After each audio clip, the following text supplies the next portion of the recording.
एक वक्त की बात है कि एक पहाड़ी गांव में एक गधा रहता था जिसका नाम गधू था।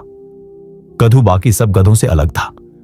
न सिर्फ उसकी नाक थोड़ी ऊंची थी बल्कि उसके सपने भी बहुत ऊंचे थे। जहां दूसरे गधे बोझ उठाते, चारा खाते और अपनी दिन रात की जिंदगी में संतुष्ट थे, वहीं गधू हर रोज आसमान की तरफ देखकर यही सोचता रहता कि काश मैं भी इन परिंदों की तरह उड़ सकता। वह चील को देखकर खुश होता, चिड़िया को देखकर हसरत में डूब जाता और कबूतर को पर फड़फड़ाते देखकर अपनी छोटी सी दुम हिलाने लगता। गांव वाले गधू को देखकर हंसते और कहते, अरे इस गधे को सपना देखने की बीमारी हो गई है।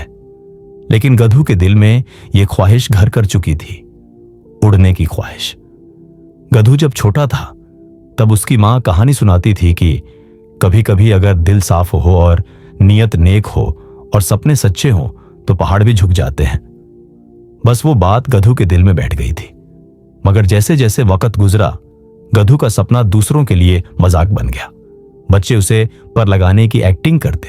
बड़े लोग कहते, जो जमीन पर बोझ नहीं उठा सकता वो आसमान कैसे छुएगा। एक दिन गधू ने खुद ही अपने लिए पर बनाने की ठानी। उसने मुर्गियों के पर चुराए, बांस की छड़ियां जोड़ी और अपने जिस्म पर बांधकर पहाड़ी से छलांग लगा दी। जैसे ही उसने छलांग लगाई, जमीन पर सीधी टक्कर खा के गिर गया।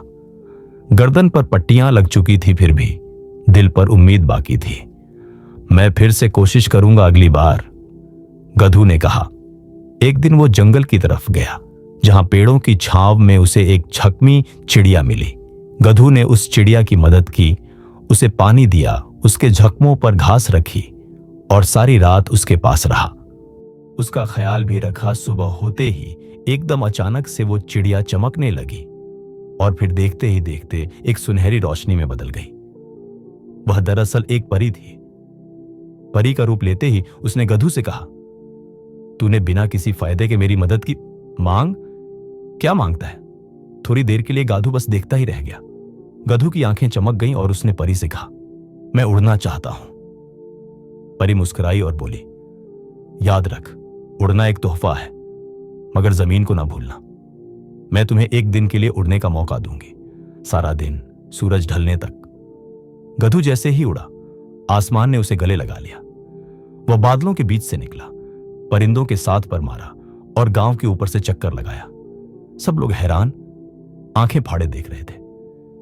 अरे ये तो गधू है, गधा उड़ रहा है। गधू को मजा आ रहा था, उसका दिल खुश था, आंखों में आंसू थे। वह सोच रहा था, मेरी मां ठीक कहती थी, दिल का यकीन पहाड़ भी हिला सकता है। मगर कुछ ही देर में गांव के रईस के बेटे जादू ने उसे आसमान में देखा और हसद में जलने लगा। एक गधा उड़ रहा है और हम जैसे लोग जमीन पर, यह नामुमकिन है। जादू ने गधू को नीचे आकर अपना उड़ने का राज देने को कहा, मगर गधू ने सच्चाई बता दी। जादू ने जबरदस्ती की, धमकियां दी, लेकिन गधू खामोश रहा। फिर जादू ने गधू को पकड़ने के लिए जाल बिछाया। गधू जब उड़ते उड़ते थका हुआ नीचे उतरा, जाल में फंस गया। गधू को कैद कर लिया गया। सब लोग तमाशा देखने आए। जादू ने ऐलान किया, यह गधा झूठ बोल रहा है, यह जादूगर है, इसका उड़ना हम इंसानों की बेइज्जती है। लोग उलझन में थे, कुछ ने माना, कुछ हंसे, कुछ चुप रहे। परी दोबारा जाहिर हुई। उसने कहा, यह तुम्हारी आखिरी आजमाइश है।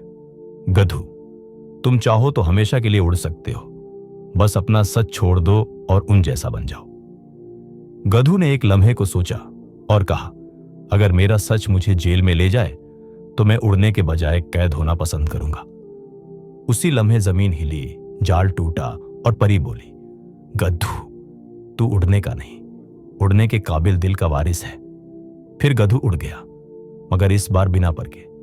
अब वह हर उस दिल में उड़ता था जो सच, हमदर्दी और ख्वाब से भरा होता था।